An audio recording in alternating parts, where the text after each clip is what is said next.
हम लोग जो है पढ़ रहे थे कोलाइडल सॉल्यूशन का प्रॉपर्टीज़। तो उसी में हम लोग लास्ट में पढ़े थे इलेक्ट्रिकल प्रॉपर्टीज़। ठीक है, इलेक्ट्रिकल प्रॉपर्टीज़ का डिस्कशन कर रहे थे। तो जो बात आई थी कि ओरिजिन ऑफ चार्ज, ठीक है ना, तो हम लोग जो है उसी इलेक्ट्रिकल प्रॉपर्टीज़ को पढ़ेंगे, है ना। इलेक्ट्रिकल प्रॉपर्टीज़, और ये जो इलेक्ट्रिकल प्रॉपर्टीज़ है ना, due to charge. Electrical properties क्या है? Due to the charge on colloidal particle.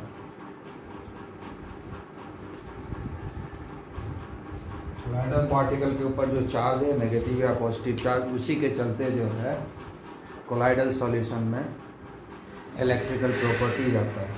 ठीक है, और इलेक्ट्रिकल प्रॉपर्टीज़ का रीज़न क्या है? चार्ज। तो हम लोग जानना चाहेंगे कि चार्ज कहाँ से आता है कोलाइडल पार्टिकल में। ठीक है, इसलिए आज हम लोग पढ़ेंगे origin of charge. Origin of charge on colloidal particle, on colloidal particle. ठीक है, ये हम लोग पढ़ेंगे। तो इसमें जो है तीन तरह का ओरिजिन है। पहला है ड्यू टू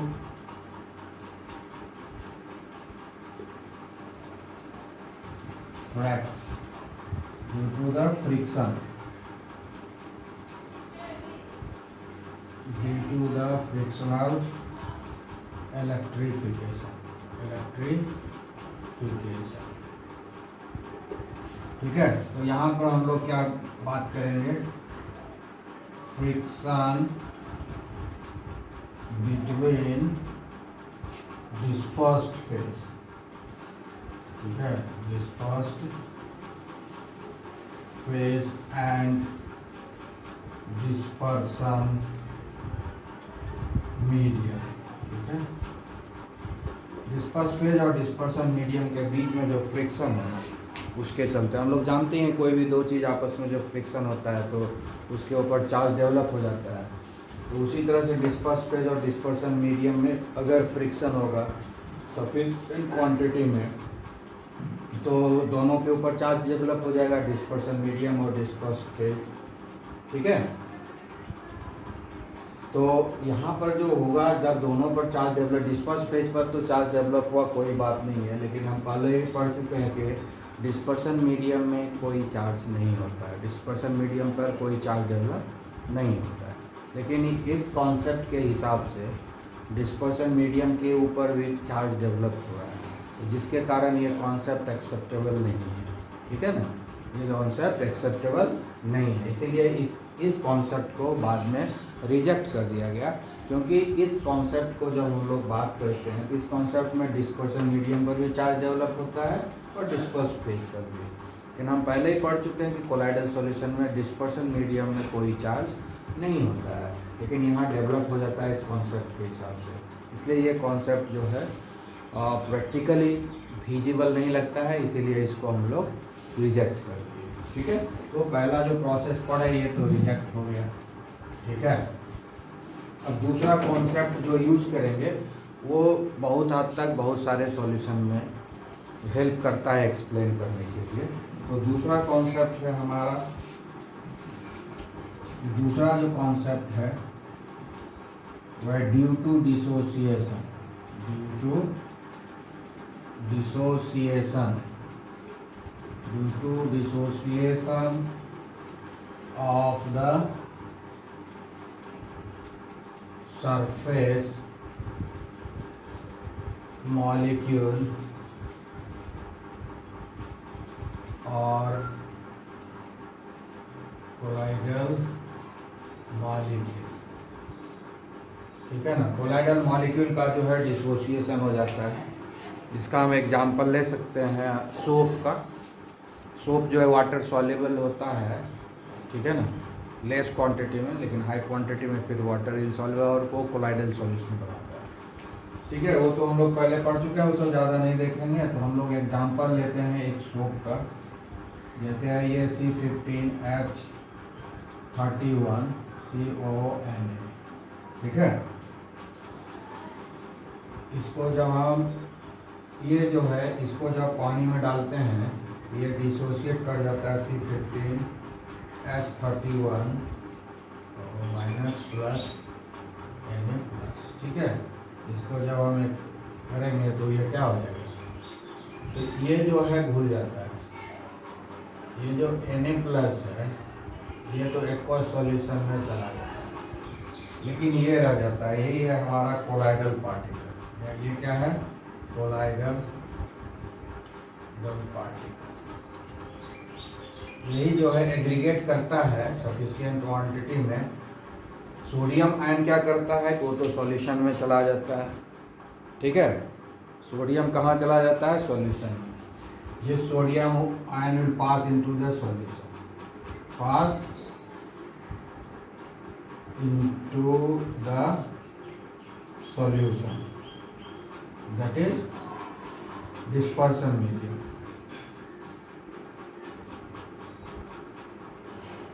और ये जो कोलाइडल पार्टिकल है ना ये एग्रीगेट होता है, एग्रीगेट्स, ठीक है ना, एग्रीगेट्स, ठीक है। ये एग्रीगेट होकर के क्या बनता है, कोलाइड्स बनता है, aggregate to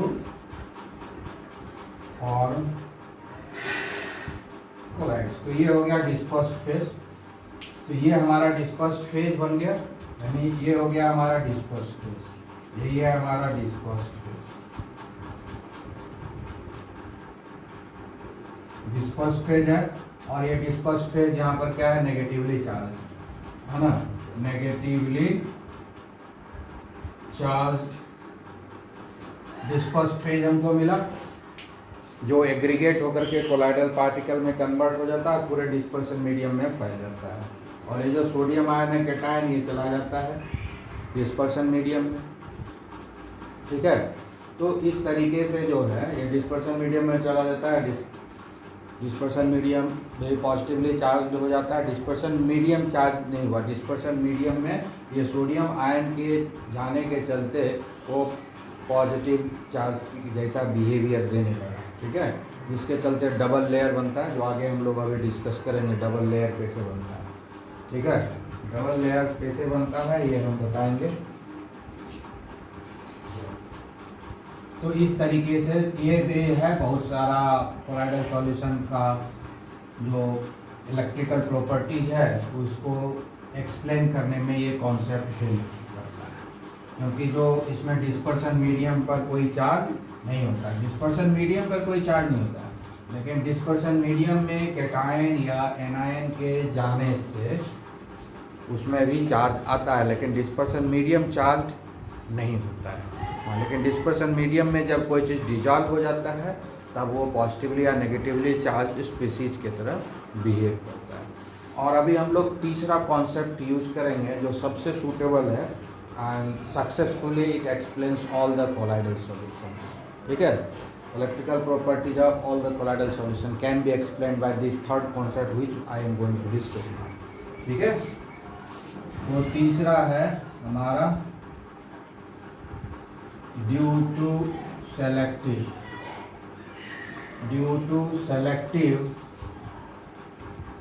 adsorption, due to selective adsorption of ions, ठीक है। इसमें क्या होता है, the particles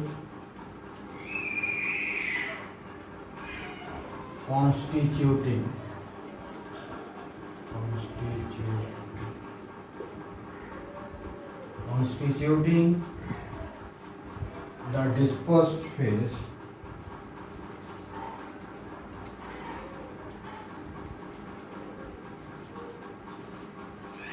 adsorbs only those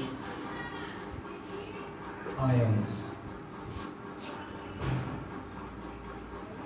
preferably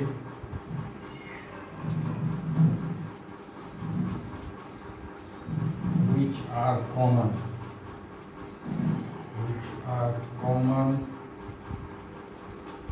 with their own lattice ions। ठीक है, इसमें करता है कि जो पार्टिकल कोलाइडल पार्टिकल बनाता है, यानी डिस्पर्स्ड फेज बनाता है। कोलाइडल पार्टिकल डिस्पर्स्ड फेज जो होता है वो भी तो मॉलिक्यूल है, तो वो भी न्यूट्रल इन नेचर होता है।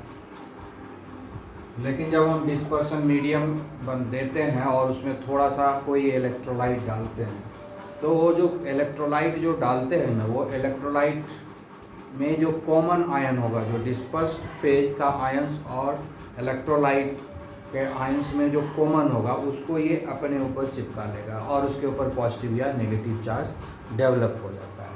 ठीक है, so particle constituting the dispersed phase absorbs only those ions preferably which are common with their own lattice ion. मतलब जिस आयन से ये बना हुआ है डिस्पर्स्ड फेज, जिस आयन से डिस्पर्स्ड फेज बना हुआ है, अगर वही आयन इलेक्ट्रोलाइट में भी अवेलेबल है, तो इलेक्ट्रोलाइट का वो आयन अपने ऊपर चिपका लेगा और पॉजिटिव या नेगेटिवली चार्ज हो जाएगा।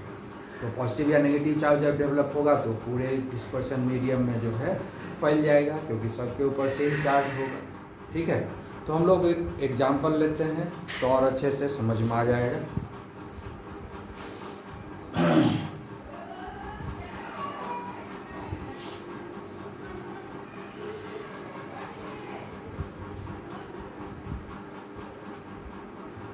तो एग्जाम्पल लेते हैं, ठीक है, प्रिफरेंशियल एडजॉर्प्शन।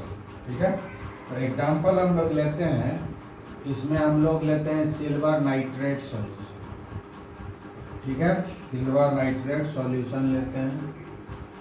इसका रिएक्शन जो है हम लोग करवाएंगे पोटेशियम आयोडाइड सॉल्यूशन से। ठीक है, ये एक्सेस में लेंगे। ठीक है, तो बनेगा क्या, सिल्वर आयोडाइड बनेगा, ये सॉलिड होगा। ये क्या बनेगा, वाइट पीपीटी, वाइट पीपीटी दे देगा, यही तो है हमारा। और साथ में बनेगा AMO3, ये भी एक्वस हो जाएगा। ठीक है, ये रिएक्शन हो रहा है। ठीक है, अब यहाँ पर जो है ये जो वाइट पीपीटी है, यही है कोलाइडल पार्टिकल, यही है कोलाइडल पार्टिकल या कोलाइडल मॉलिक्यूल, जो बोलो कोलाइडल मॉलिक्यूल, कोलाइडल मॉलिक्यूल है, बाद में ये पार्टिकल बन जाएगा। कोलाइडल मॉलिक्यूल यही है। ठीक है, ये रिएक्शन हुआ, पोटेशियम आयोडाइड एक्सेस में दिया है। मतलब क्या हो गया कि पोटेशियम आयोडाइड में सिल्वर नाइट्रेट, यानी ये सॉल्वेंट हो गया और ये सॉल्यूशन, ये सॉल्यूट हो गया। यहाँ पर हम उस तरीके से दे सकते हैं, पोटेशियम आयोडाइड जो है हमारा सॉल्वेंट हो गया और उसमें हम सिल्वर नाइट्रेट सॉल्यूट के रूप में थोड़ा सा डाल दिए, यानी एक्सेस है ये। तो पोटेशियम आयोडाइड में सिल्वर नाइट्रेट सॉल्यूशन को ऐड किए, potassium iodide, not potassium nitrate, it is potassium iodide. Potassium iodide solution में सिल्वर नाइट्रेट सॉल्यूशन को ऐड किए। पोटेशियम आयोडाइड सॉल्यूशन एक्सेस में है और उसमें थोड़ा सा हम सिल्वर नाइट्रेट डाल रहे हैं, है ना। ये एक्सेस है और ये लेस क्वांटिटी में है। ठीक है, याद रखना, ये एक्सेस में है और ये लेस में है। तो रिएक्शन होगा तो ये बनेगा।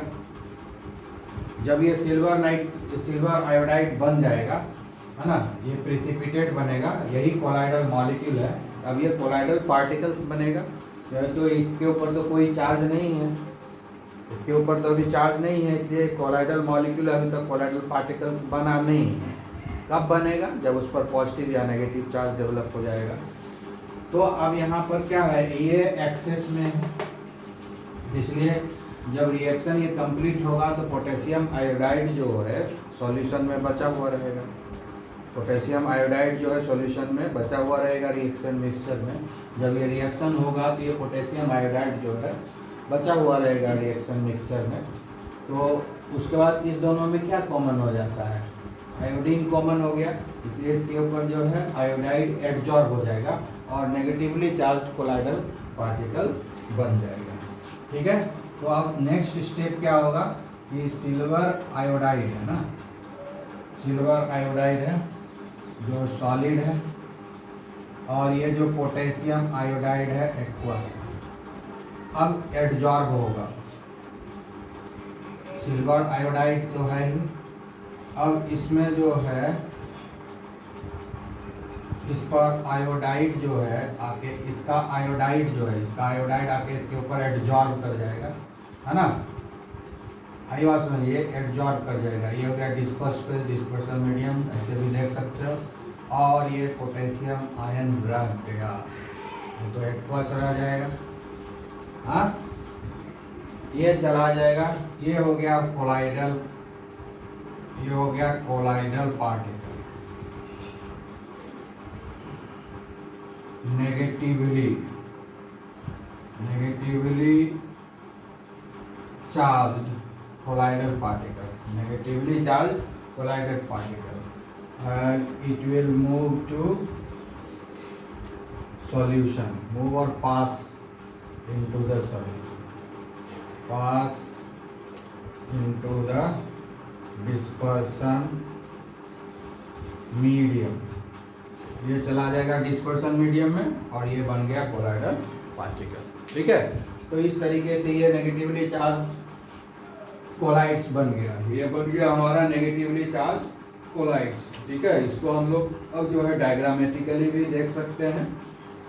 डायग्रामेट्रिकली क्या देखेंगे कि सिल्वर आयोडाइड है, ये सिल्वर आयोडाइड है।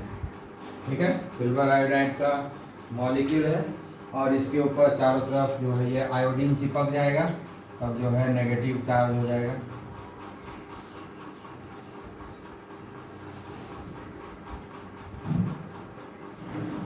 ठीक है, ये आयो बन गया, नेगेटिवली चार्ज हो गया। इसके चारों तरफ सिल्वर आयोडाइड का सरफेस के ऊपर जो है चिपक गया है ये आयोडाइड आयन।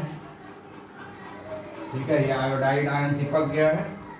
ठीक है, और इसके चारों तरफ फिर डिस्पर्सन मीडियम रहेगा, और डिस्पर्सन मीडियम में क्या है, K प्लस है, इसलिए K प्लस हो जाएगा। ठीक है, फिर इसके सामने हो गया K plus, K plus, K plus, K plus, है ना, K प्लस, K प्लस। तो ये जो है ये कोलाइडल पार्टिकल्स है, और उसके चारों तरफ फिर ये डिस्पर्सन मीडियम आ गया।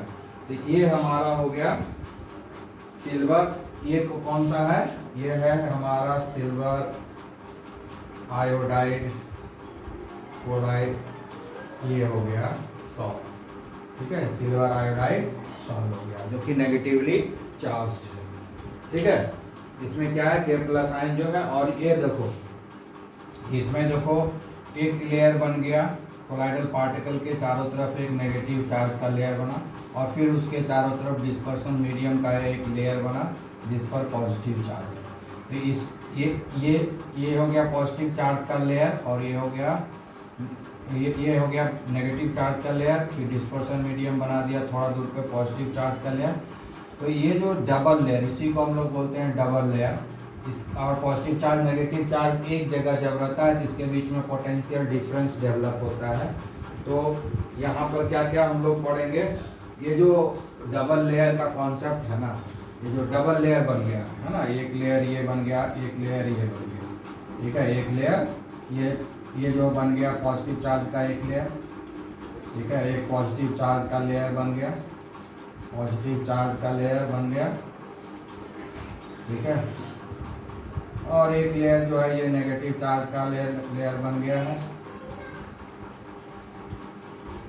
ठीक है, ये नेगेटिव चार्ज का लेयर, ये जो डबल यही लेयर जो बन गया ना नेगेटिव चार्ज के दो चारों तरफ फिर पॉजिटिव चार्ज का लेयर, ये है ये हुआ डिस्पर्स्ड फेज, ये हुआ डिस्पर्सन मीडियम, ये है डिस्पर्सन मीडियम, डिस्पर्सन मीडियम।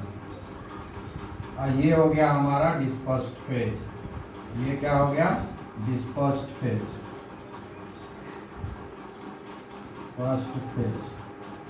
ठीक है, ये हो गया हमारा डिस्पर्स्ड फेज। इसके बीच में देखो पॉजिटिव नेगेटिव और फिजिक्स में पढ़ चुके हो। पॉजिटिव नेगेटिव जब नज़दीक में डेवलप हो जाता है सेम चीज़ में, तो उसमें पोटेंशियल डिफरेंस डेवलप होता है। उस पोटेंशियल डिफरेंस का नाम यहाँ पर दिया गया है। तो यहाँ पर कौन कौन सा कॉन्सेप्ट, ये जो डबल लेयर है वो हेल्महोल्ट्ज़ पढ़े हैं, हेल्महोल्ट्ज़ डबल लेयर, ठीक है ना। ये जो इलेक्ट्रिकल चार्ज का जो लेयर बना ना, पॉजिटिव चार्ज का लेयर और नेगेटिव चार्ज का जो लेयर बना, इसी को हम लोग बोलते हैं हेल्महोल्ट्ज़ डबल लेयर, ठीक है। और उसके बाद हम लोग जब डबल लेयर बन गया पॉजिटिव और नेगेटिव का, तो इसके बीच में पोटेंशियल डिफरेंस डेवलप हो गया। तो उस पोटेंशियल डिफरेंस को हम लोग बोलते हैं जीटा पोटेंशियल, जीटा पोटेंशियल, ठीक है। या इसी को हम लोग बोलते हैं इलेक्ट्रोकाइनेटिक पोटेंशियल। इस जीटा पोटेंशियल को ही हम लोग बोलते हैं इलेक्ट्रोकाइनेटिक पोटेंशियल, इलेक्ट्रोकाइनेटिक पोटेंशियल, ठीक है। ये एक एग्जांपल लिए, ठीक है। अब हम लोग फिर दूसरा एग्जांपल भी लेंगे, यही रहेगा। हम दूसरा एग्जांपल अब लेते हैं। एक नेगेटिव सॉल्व बनाया ना, अगली बार पॉजिटिव सॉल्व बनाएंगे, ठीक है। फिर से वही एग्जांपल है, इस बार हम लोग उल्टा कर देंगे। इस बार जो है इसको हम लोग एक्सेस कर देंगे और इसको लेस अमाउंट में डालेंगे। रिएक्शन होगा तो फिर तो यही बनेगा, फिर से यही सारा चीज़ बनेगा, ठीक है। लेकिन इस बार एक्सेस ये है, तो ये तो कम्प्लीटली यूज हो जाएगा। ये लेस अमाउंट में ये कम्प्लीटली यूज हो जाएगा, ये कुछ नहीं बचेगा रिएक्शन में। लेकिन सिल्वर नाइट्रेट जो है बचा हुआ रहेगा रिएक्शन मिक्सचर में, तो सिल्वर आयन मिलेगा, इसको डिस्पर्सन मीडियम में मिल जाएगा सिल्वर आयन। इसलिए सिल्वर आयन को एब्जॉर्ब करके पॉजिटिवली चार्ज, यानी अब जो है पोटेशियम आयोडाइड सॉल्यूशन को सिल्वर नाइट्रेट सॉल्यूशन में डिजॉल्व किया। मतलब अब सिल्वर नाइट्रेट सॉल्यूशन ज़्यादा अमाउंट में और थोड़ा अमाउंट में पोटेशियम आयोडाइड में, जस्ट उल्टा कर दिया था। ऐसा करने से क्या हो गया, ये सॉल्वेंट हो गया, ये सॉल्यूट हो गया। कंप्लीट रिएक्शन हुआ, पोटेशियम आयोडाइड जो है कम्प्लीटली यूज हो गया रिएक्शन में, लेकिन ये तो एक्सेस में है, तो ये बचा हुआ रहेगा। तो यही जो है सिल्वर नाइट्रेट जो है से सिल्वर निकल के इसके ऊपर एब्जॉर्ब हो जाएगा और पॉजिटिवली चार्ज कोलाइडल पार्टिकल बना देगा, ठीक है। तो इस बार क्या होगा, सिल्वर आयोडाइड ये तो सॉलिड है, अब इसका इंटरेक्शन हो जाएगा सिल्वर नाइट्रेट से, ठीक है। और ये तो एक्वस है, और रिवर सिल्वर आयोडाइड का ही इस बार भी बना है, लेकिन इस बार पॉजिटिवली चार्ज कोलाइडल पार्टिकल बन गया और नाइट्रेट आयन बच गया इधर, ठीक है। तो नाइट्रेट आयन क्या होगा, it will pass into dispersion medium. तो डिस्पर्सन मीडियम क्या हो जाएगा, नेगेटिवली चार्ज हो जाएगा, ठीक है। और ये है हमारा नेगेटिवली पॉजिटिवली चार्ज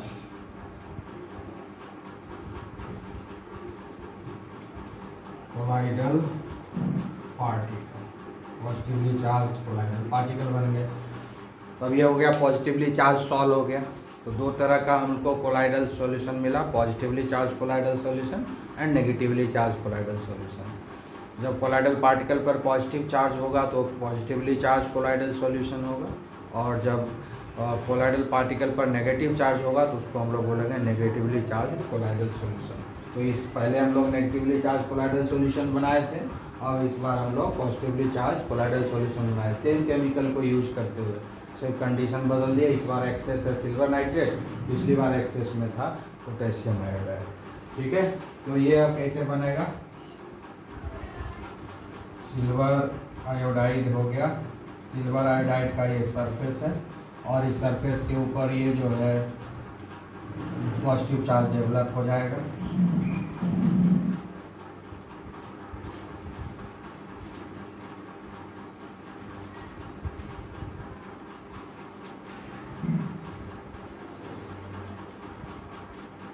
ठीक है। ये एक जो है पॉजिटिव लेयर डेवलप हो गया, पॉजिटिव लेयर डेवलप हो गया, पॉजिटिव लेयर डेवलप हो गया, ठीक है। तो ये क्या है, ये जो है डिस्पर्स्ड फेज है, डिस्पर्स्ड फेज हो गया। अब इसके ये जो नाइट्रेट आयन है ये चला जाएगा डिस्पर्सन मीडियम में, और डिस्पर्सन मीडियम जो है नेगेटिवली चार्ज हो जाएगा, NO3 minus, NO3 minus, NO3 minus, NO3 minus, NO3 minus, NO3 minus, ठीक है। तो इस तरह से डिस्पर्सन मीडियम भी अपना एक लेयर बना लेगा, ठीक है।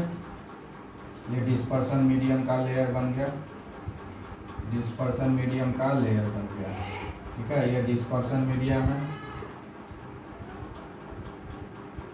डिस्पर्सन मीडियम का लेयर बन गया। तो डबल लेयर बन गया, अभी तुरंत बात किए थे डबल लेयर का।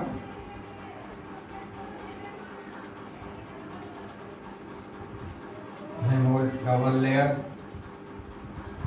यही है हेल्महोल्ट्ज का डबल लेयर पॉजिटिव और नेगेटिव चार्ज का। उसके बाद जीटा पोटेंशियल, ठीक है, इसी को हम लोग बोलते हैं इलेक्ट्रोकाइनेटिक पोटेंशियल, ठीक है, इलेक्ट्रोकाइनेटिक पोटेंशियल। तो यहाँ पर भी देखो क्या हो गया, ये हो गया positively charge colloidal part solution बना, ये कोलाइड बन गया, इसको पॉजिटिव चार्ज आ गया, और इसके चारों तरफ जो है डिस्पर्सन मीडियम है जो नेगेटिव चार्ज का एक लेयर बना, ये पॉजिटिव चार्ज का लेयर बना और ये नेगेटिव चार्ज का लेयर बना। इसी को हम लोग हेल्महोल्ट्ज डबल लेयर बोलेंगे। जीटा पोटेंशियल मतलब potential difference between this two double layer, ये पॉजिटिव और नेगेटिव चार्ज के बीच का जो लेयर का जो पोटेंशियल डिफरेंस है उसी को जीटा पोटेंशियल बोलते हैं, और उसी को इलेक्ट्रोकाइनेटिक पोटेंशियल भी बोलते हैं। तो पॉजिटिवली चार्ज नेगेटिवली चार्ज दो तरह का हम लोग बात कर लिए, ठीक है। और एक एग्जांपल लेके हम लोग पढ़ लेते हैं।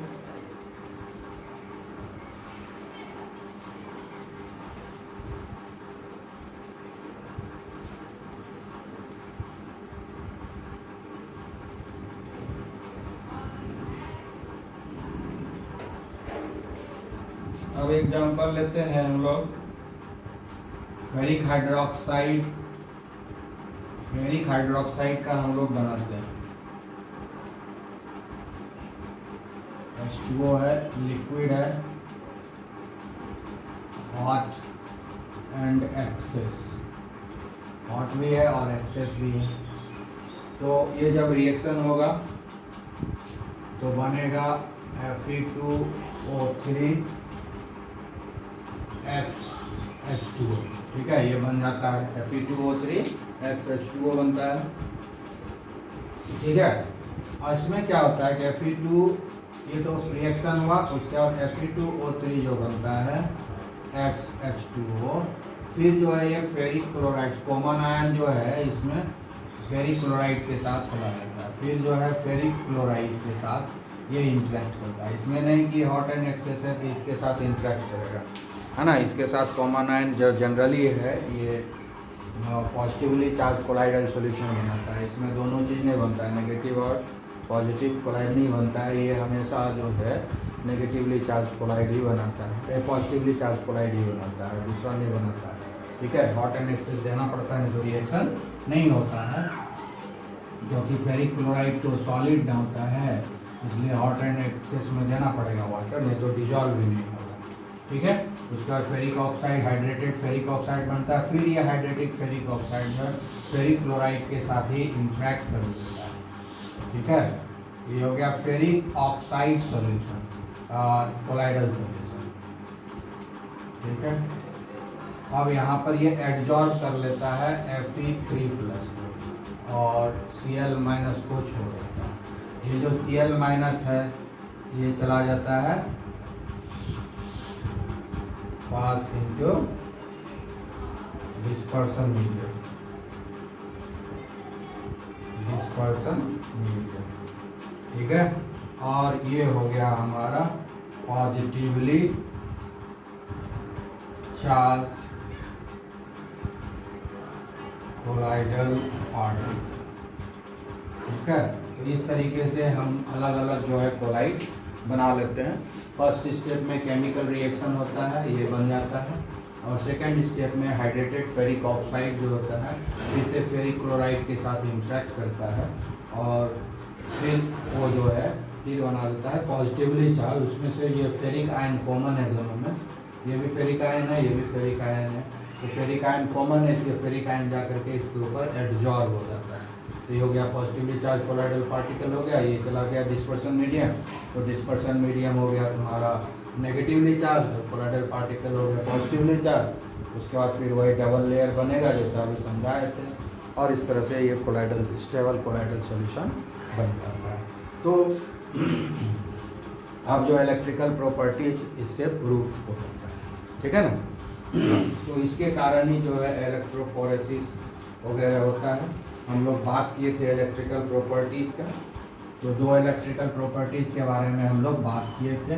वो दोनों इलेक्ट्रिकल प्रॉपर्टीज ही प्रूव करता है कि ऐसा फेनोमेनन कोलाइडल सॉल्यूशन में होता है।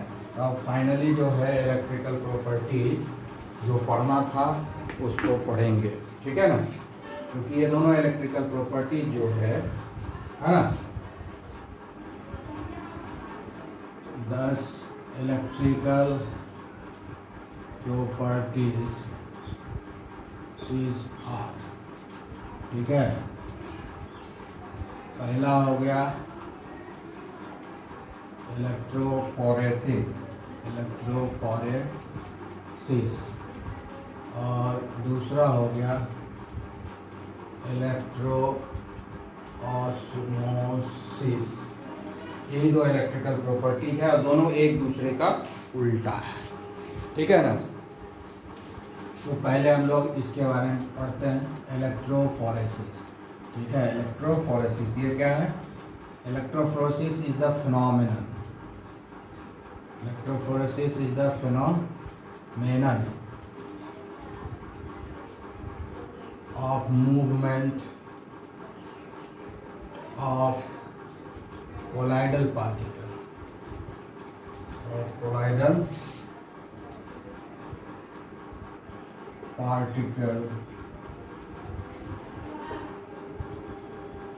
towards oppositely charged electrode under an applied electric field, ठीक है, is called इलेक्ट्रोफोरेसिस, ठीक है। इलेक्ट्रोफोरेसिस का मतलब क्या हो गया है? इसमें मतलब क्या होगा? कोआगुलेशन हो जाएगा। इसका मतलब क्या हो गया? And it carry out coagulation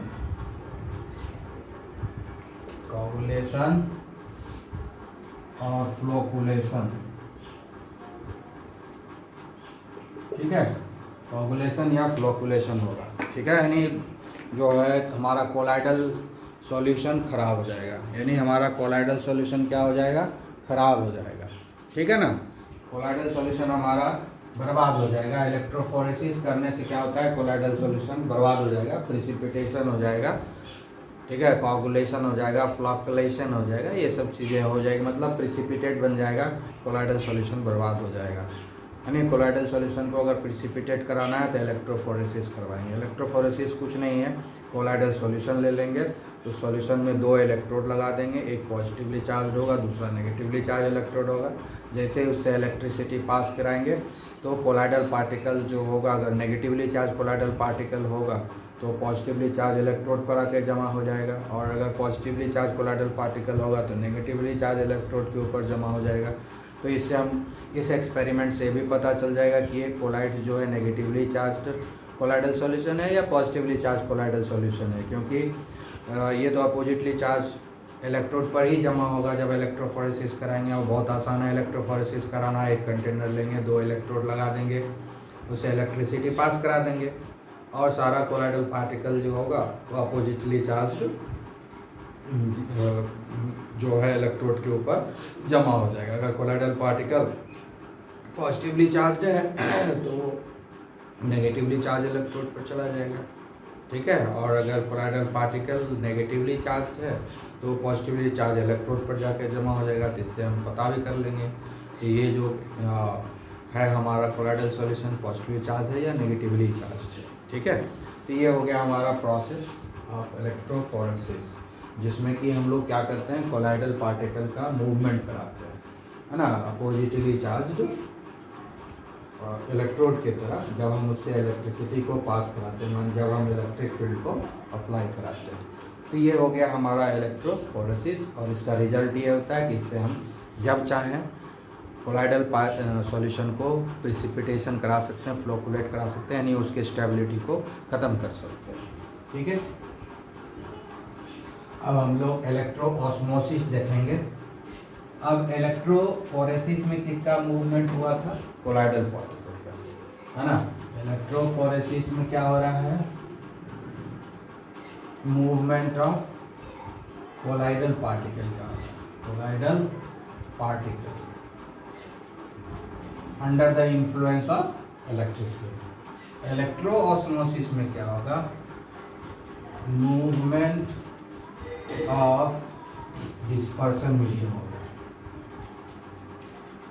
movement of dispersion medium. Dispersion medium जो है आयनाइज हो जाएगा और उसका मूवमेंट होगा अंडर द इलेक्ट्रिक फील्ड। इसमें कुछ ऐसा अरेंजमेंट किया जाता है ताकि जो है कोलाइडल पार्टिकल का मूवमेंट नहीं हो, सिर्फ डिस्पर्सन मीडियम का मूवमेंट हो। तो उस तरह के फिनोमिनन को हम लोग बोलते हैं इलेक्ट्रोऑस्मोसिस। तो अब हम इसको जो है डिफाइन करते हैं, ठीक है। When the movement of the colloidal particle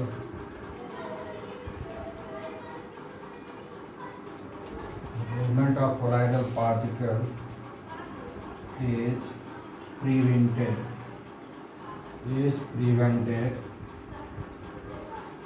by some suitable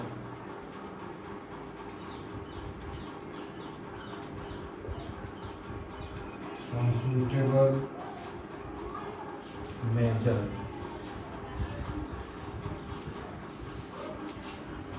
and the molecules of the dispersion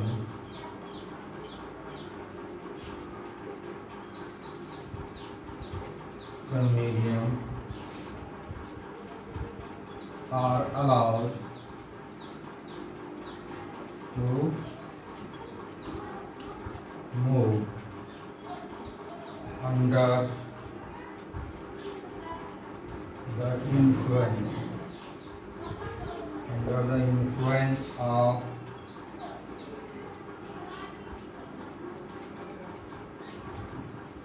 applied potential.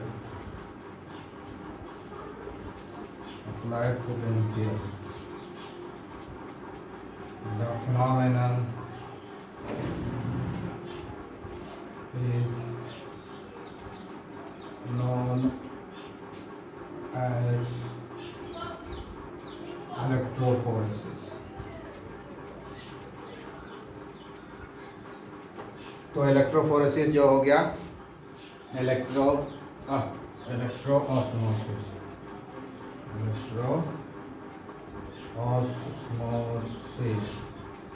ठीक है, इलेक्ट्रोऑस्मोसिस, ठीक है।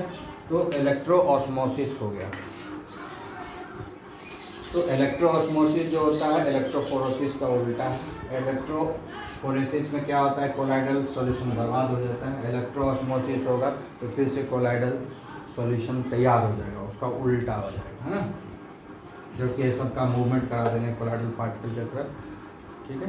तो जस्ट उल्टा अगर करेंगे, जैसे कि इलेक्ट्रो इसमें जो है कोलाइडल पार्टिकल का मूवमेंट हो गया, बहुत आसानी से कर दिए, लेकिन इलेक्ट्रोऑस्मोसिस कराने के लिए एक स्पेशल अरेंजमेंट बनाना पड़ता है, उसके लिए एक स्पेशल इंस्ट्रूमेंट होता है। उस इंस्ट्रूमेंट के अंदर हम कोलाइडल सॉल्यूशन को रखेंगे और उसमें हम क्या करेंगे कि कोलाइडल पार्टिकल के मूवमेंट को रेस्ट्रिक्ट कर दिया जाएगा, है ना। कुछ परफोरेटेड जो है सेमी परमेबल मेम्ब्रेन लगाया जाएगा ऐसा, जिससे कि सिर्फ और सिर्फ कोलाइडल पार्टिकल उससे पास ही नहीं कर पाएगा। कोलाइडल पार्टिकल उससे पास ही नहीं, इलेक्ट्रिसिटी का इम्पैक्ट होगा तो कोलाइडल पार्टिकल का मूवमेंट तो होगा, लेकिन उसको हम इलेक्ट्रोड तक पहुंचने ही नहीं देंगे, क्योंकि कोलाइडल सॉल्यूशन को एक सेमी परमिएबल चेम्बर में रखेंगे, सेमी परमिएबल चेम्बर में रखेंगे, और उस सेमी परमिएबल चेम्बर ऐसा बनाएंगे कि उससे कोलाइडल पार्टिकल पास नहीं करेगा, ठीक है। और कोलाइडल पार्टिकल उससे पास नहीं करेगा। जब हम इलेक्ट्रिसिटी पास कराएंगे और ये जो इलेक्ट्रोड रहेगा वो सेमी परमिएबल मेम्ब्रेन के बाहर रहेगा, जैसे ये बीच है सेमी मेम्ब्रेबल कंटेनर है, तो इस बीच में जो है कोलाइडल सॉल्यूशन रखा हुआ है, ठीक है। इस सेमी परमिएबल मेम्ब्रेन के बाहर इलेक्ट्रोड रहेगा, इधर भी इलेक्ट्रोड रहेगा, दोनों तरफ पानी रखा रहेगा, बीच में रहेगा कोलाइडल सॉल्यूशन। तो जब हम इलेक्ट्रिसिटी पास कराएंगे तो सिर्फ जो उसका डिस्पर्सन मीडियम है उसी का ही मूवमेंट होगा, अपोजिटली चार्ज इलेक्ट्रोड की तरफ होगा, ठीक है। लेकिन कोलाइडल पार्टिकल का मूवमेंट को हम रेस्ट्रिक्ट कर देंगे सेमी परमिएबल मेम्ब्रेन की हेल्प से, इसलिए वो अंदर में ही रह जाएगा और उसका डिस्पर्सन मीडियम का मूवमेंट हो जाएगा। तो इस प्रोसेस को हम लोग बोलते हैं इलेक्ट्रोऑस्मोसिस, जो कि इलेक्ट्रोफोरेसिस का उल्टा है। तो इस तरीके से हम लोग कोलाइडल सॉल्यूशन के सारे प्रॉपर्टीज़ को हमने पढ़ लिया है, ठीक है, ओके। पिछला लेक्चर में हमने 50% प्रॉपर्टीज़ पढ़ाया था और अभी मैंने 50% भी इस तरीके से। Now we are finishing the properties of colloidal solution. Next day we will meet in the certain other